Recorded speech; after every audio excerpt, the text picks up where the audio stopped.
What was a relationship like with your dad? This podcast, Military Veteran Dad, is brought to you by the Business of Fatherhood, an effort by me to help you become a better dad. By helping dads create a lasting feeling of change on the inside, help them grow through generational trauma, and by redefining the definition of living. There is more to life than being alive. To find out more information about this, head on over to bencloy.com or check out the Business of Fatherhood podcast on any and all platforms. Dory 1, this is Fire Team Delta. Dad's coming home. Welcome to the Military Veteran Dad Podcast, where it is our mission to bring every dad home. I am your host, Ben Cloy. I'm a United States Marine veteran, husband, and a father. We will bring authentic conversations to inspire action in your life so we can close the gap between the dad you are today and the dad you want to be tomorrow. This is the Military Veteran Dad Podcast. Welcome back to Military Veteran Dad. This is episode 164, and I am your host, Ben Cloy. Can you guys believe we've on 164?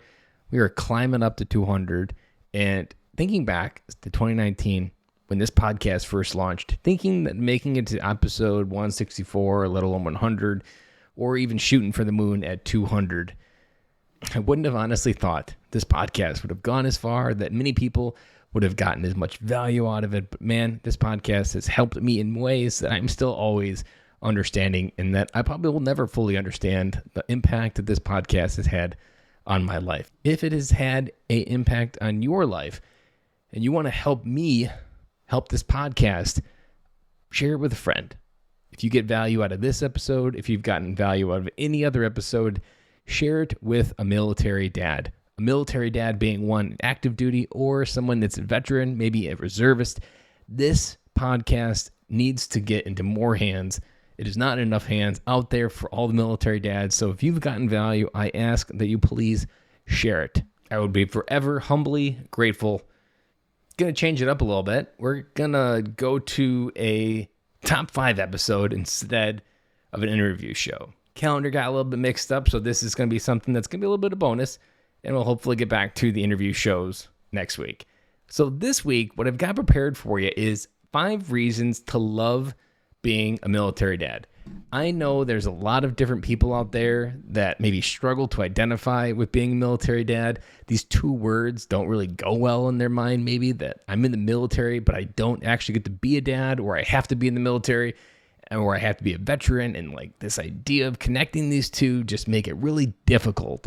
Well, if you're new to the podcast or you've been a long-time listener, I'm going to kind of string all of the things that I've mentioned over 163 episodes of why being a military dad, why this podcast exists, why its focus is to help you come home, because there are some great things baked into the title of being a military dad that only you have access to.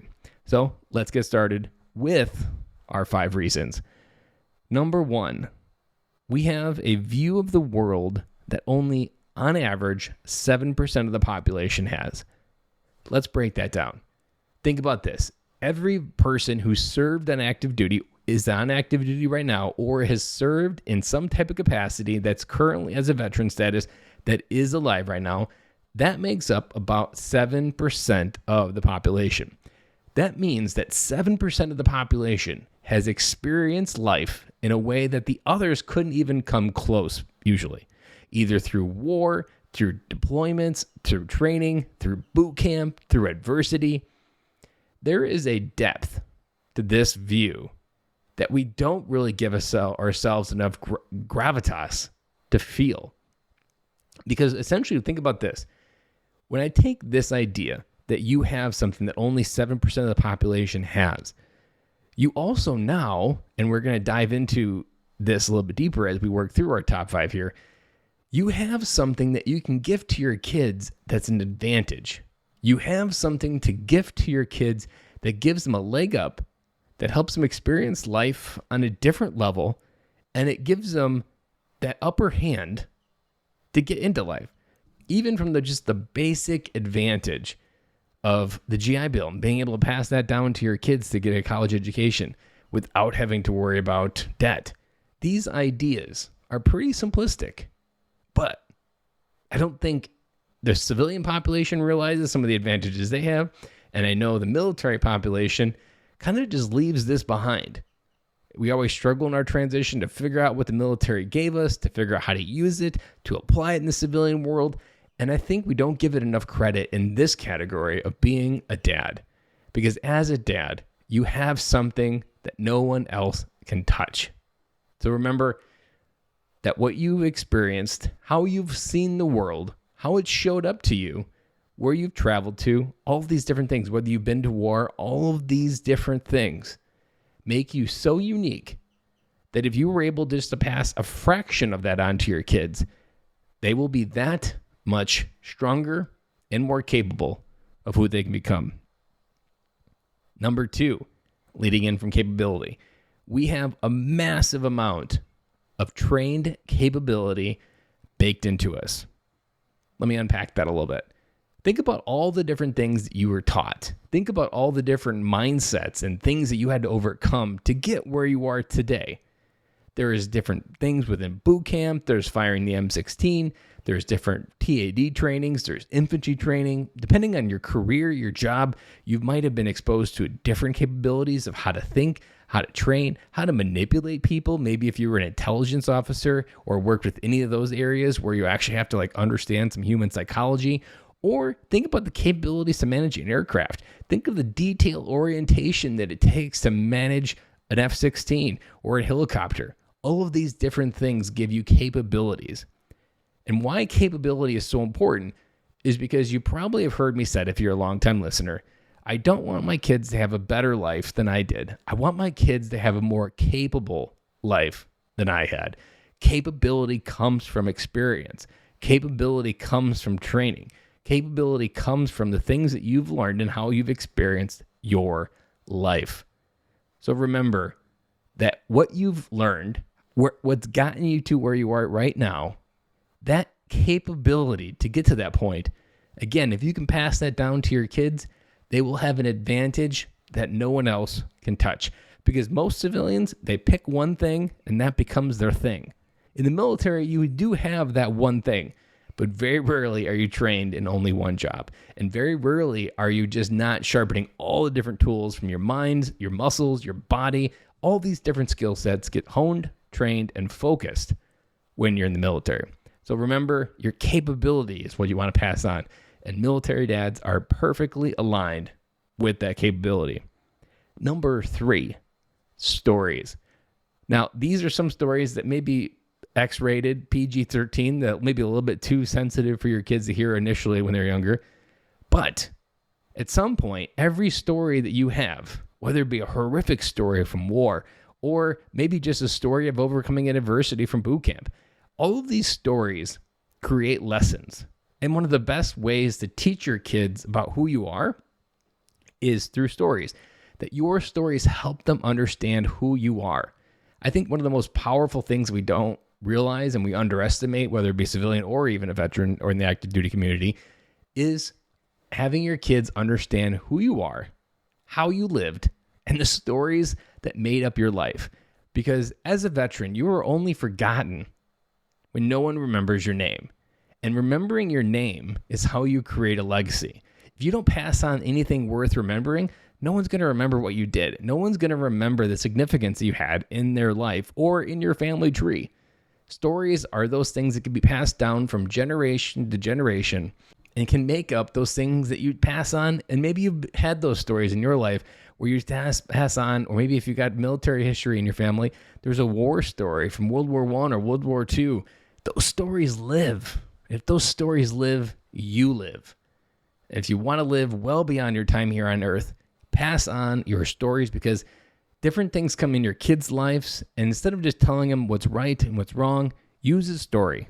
Use a story to teach them. Use a story to influence them, to get them to understand how you lived, where you are, how you got there, and then also that wisdom, because whether you're there or not, that story is going to be in the back of their head, and they're going to be able to draw from it. And you might not know when your time is up here on Earth, but if they know your stories, they're going to know how to tap into Dad's wisdom, because they're going to have these examples of how he lived. And again, to me, those anchor memories, those anchor stories, those are extremely important as you cultivate a strong relationship with your kids. Number 4, this one's a little bit sensitive, but nevertheless, I believe it's an important part to hone in on the best parts of being a military dad. In the military, I've often heard it said, I've seen the best leaders in the military, and I've seen some of the worst leaders in the military. It doesn't matter whether it's the Navy SEALs, the Marine Corps, Air Force, Navy, or the Army. There is examples of both on clear sides of that. So this lesson essentially ties down to you've seen the best of people at their worst time, and you've also seen the worst of people in their worst times. And you have this contrast of humanity. You have in war maybe where people are diligently hating you, attempting to try to kill you.